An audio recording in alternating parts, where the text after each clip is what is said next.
Bismillahirrahmanirrahim. Assalamualaikum warahmatullahi wabarakatuh. Alhamdulillahilladzi hadana lihadza wa ma kunna linahtadiya laula an hadanallah. Asyhadu an la ilaha illallah wa asyhadu anna Muhammadan abduhu wa rasuluh. Rabbi shrah li sadri wa yassir li amri wahlul 'uqdatam min lisani yafqahu qawli ya fattahu ya alim. Allahu ghayatuna wal ikhlasu mabda'una wal islahu sabiluna wal mahabbatu syi'aruna nu'ahidullah ala sidqi wal ikhlasi wal yaqini wa talabi ridallahi fil amali baina ibadihi bitawakkuli alaih. Bismillahirrahmanirrahim.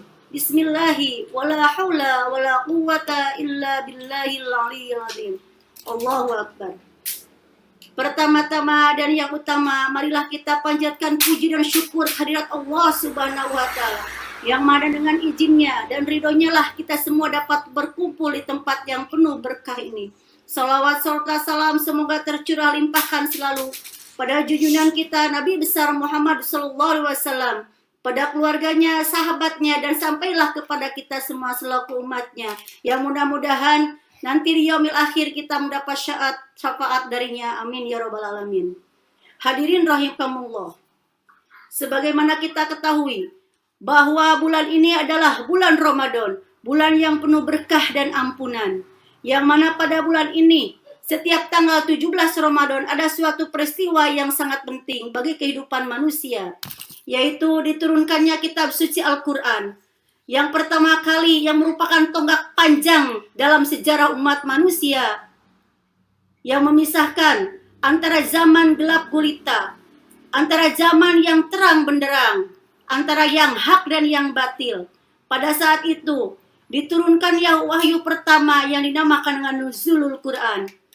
Yang pertama kali diturunkan kepada Rasul terakhir Nabi besar Muhammad SAW di tempat yang dinamakan dengan Gua Hiro, yaitu tempat yang sunyi sepi, yang sekarang dinamakan yaitu Jabal Nur atau gunung yang bercahaya.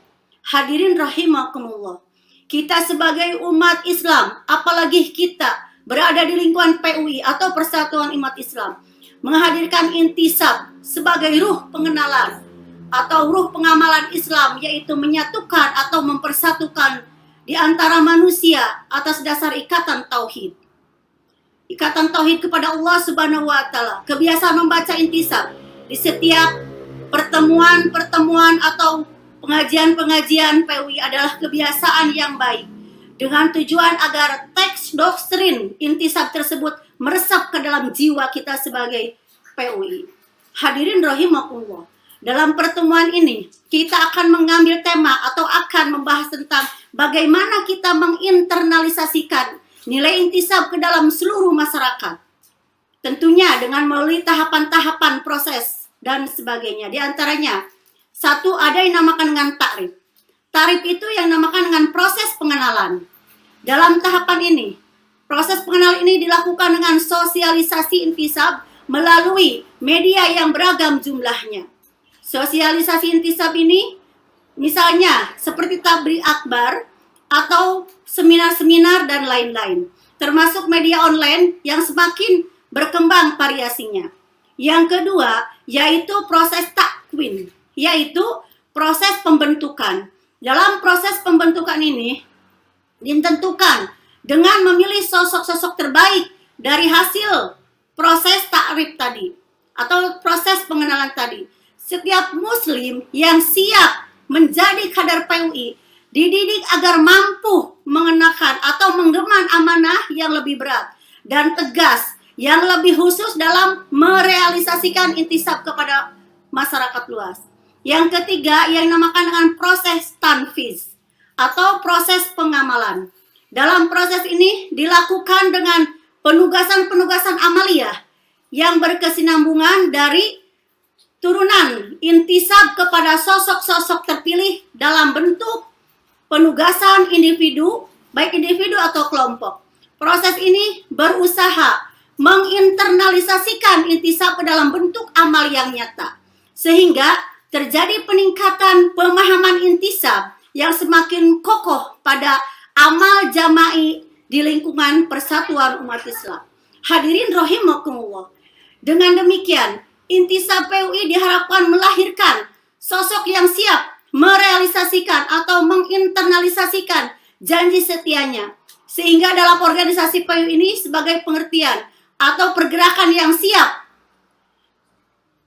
akan persatuan umat Islam ini wajib melakukan amal-amalan yang diantaranya dengan dasar keikhlasan, yaitu wal ikhlasu mabdauna, yang menjadi penekanan tambahan atau takhid dari syahadatain.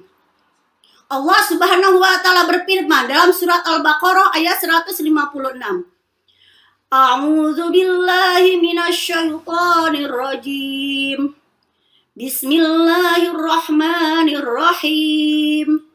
Alladzina idza asabatum musibah qalu inna lillahi wa inna ilaihi raji'un. Al-ayat. Orang-orang yang apabila ditimpa musibah, mereka mengucapkan inna lillahi wa inna ilaihi raji'un. Sosok manusia yang ikhlas biasanya terlihat dengan seringkali ia menyalahkan dirinya sendiri daripada menyalahkan orang lain. Tidak mudah terkecoh dengan pujian manusia. Sangat khawatir dengan kepopulerannya. Sangat tamak atas amal yang manfaatnya dirasakan orang lain. Sangat bahagia atas pemberian Allah Subhanahu wa taala atas mukmin yang lain. Sabar atas perjalanan dan perjuangan yang sangat panjang hingga terbiasa menghadirkan amal yang terbaik. Hadirin rahimakumullah. Hanya itu yang saya dapat sampaikan pada kesempatan ini. Kurang dan lebihnya saya mohon maaf. Saya sebagai manusia yang tak luput dari khilaf dan dosa. Kebenaran hanya milik Allah, kesempurnaan hanya milik Allah. Hadanallahu wa iyyakum ajmain. Wassalamualaikum warahmatullahi wabarakatuh.